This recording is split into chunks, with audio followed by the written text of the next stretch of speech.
Hey, what's happening guys? My name is Bharat Nagpal and today we're going to be unboxing and taking a look at the new Canvas 4 Plus.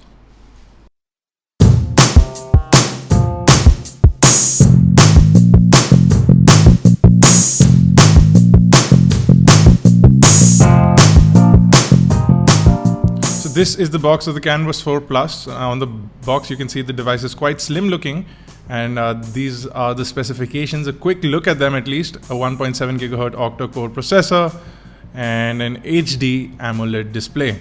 Let's go ahead and quickly unbox it and see what all is inside the box. So the first thing inside the box is the Canvas 4 Plus. Now this is a gold color phone, which is nice, and it's only 7mm thin, which makes it really extremely slim for a Android smartphone device.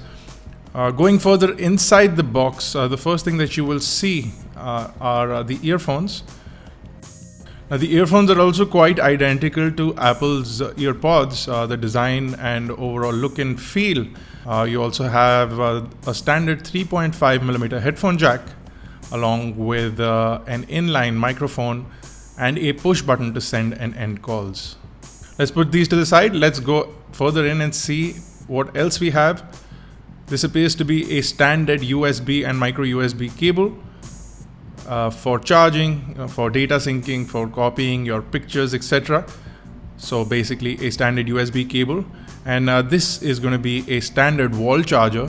So as you can see, it is a standard white color wall charger. You have a USB port on one side and the Indian style of power pins on the other side. You also get a SIM removal tool, which is the Micromax logo on a piece of metal. Going to put that to the side as well. Take a look at the documentation.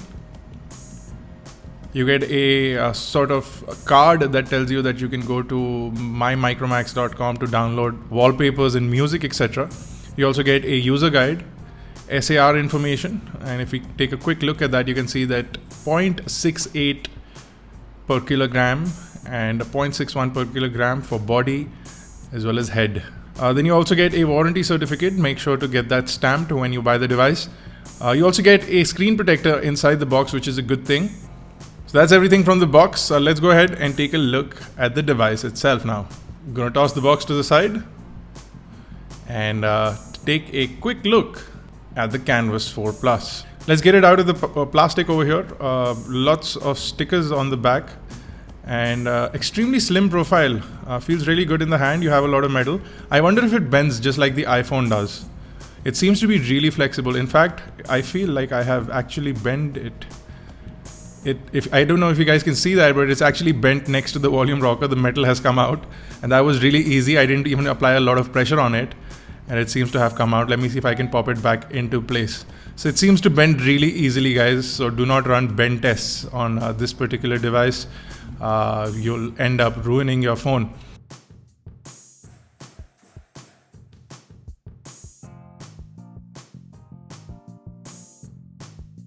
The metal has completely come out from one side, but I'm going to ignore that for the time being. I'm going to remove the rest of the packaging over here. So a lot of information on the back as well: SIM card, micro SD card, etc. Let me try and get rid of this plastic. So this plastic also removes the IMEI stickers at the bottom, which is great because I hate them anyway. They've also sort of etched the IMEI numbers at the bottom of the device. I'm still worried about this metal sort of popping out. Either way, so on one side is a SIM card tray, which will accept a full-size SIM card. I hate these type of doors for SIM cards, but it's on that side. You also have the volume rocker under it. So that is one side, and these fidgety doors, I prefer trays because they've become more common nowadays. So on this side is a tray which will accept a micro SIM card as well as a micro SD card. You also have the power button on the right side. On the front you have a front-facing camera and the 5-inch 1280 by 720p display and the 3 touch capacitive buttons on the bottom. You have the power button and the SIM tray along with the micro SD tray. You need a SIM removal tool to access that. The 3.5mm headphone jack and the USB charging and data syncing port.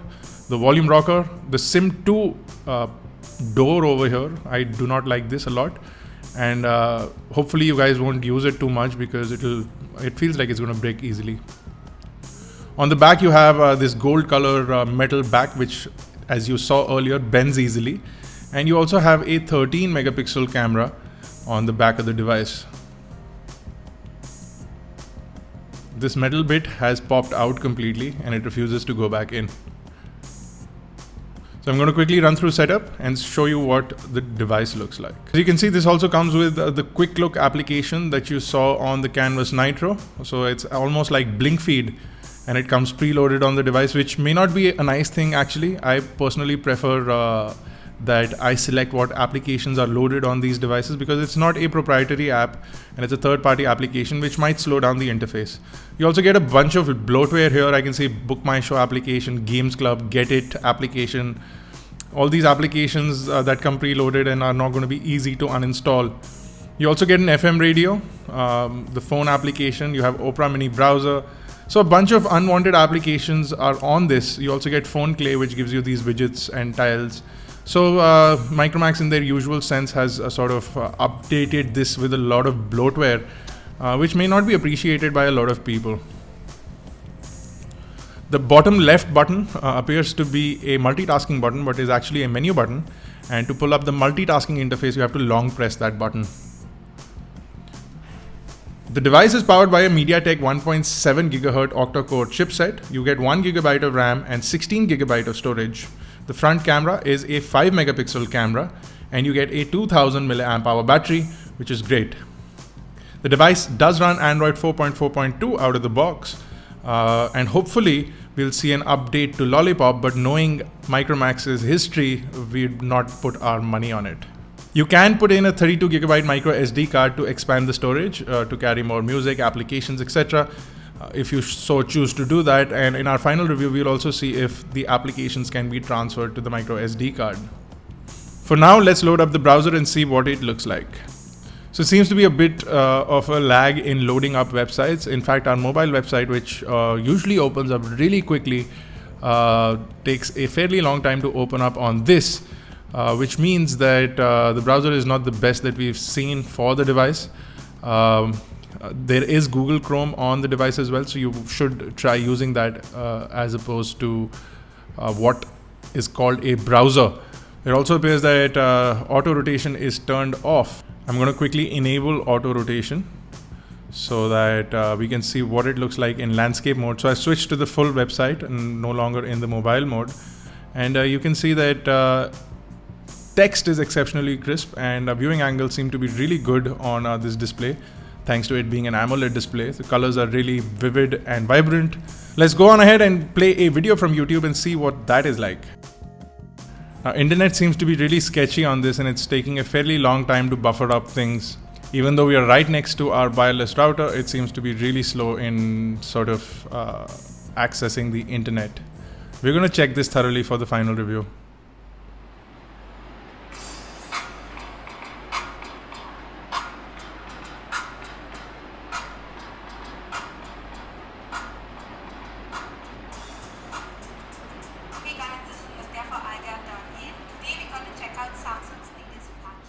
Viewing angles, like I said, seem to be really good. Audio could have been louder. There is a single speaker at the back on the bottom white strip, which seems to be controlling all the sound, but it could have been much louder. Overall, the device is quite a nice looking product. You also have a nice and vivid display over at the front, and a pretty powerful sort of spec set on the inside. However, this bending issue may become a big thing, since a lot of people have been talking about devices that bend easily. Well, I'm applying a little bit more pressure, and this white portion has sort of come off from the device. With a very slight amount of pressure, this area has bent out. I don't know if you guys can see that. The metal thing has totally come out of the phone. So not a good sign, because bending of devices has sort of been put into the limelight thanks to previous videos for other devices. Either way, guys, this has been Bharat Nagpal. If you have any questions or queries, drop them in the comment section below. Catch us on Facebook, Twitter, Google+, and make sure you check out the full details on iGyan.in.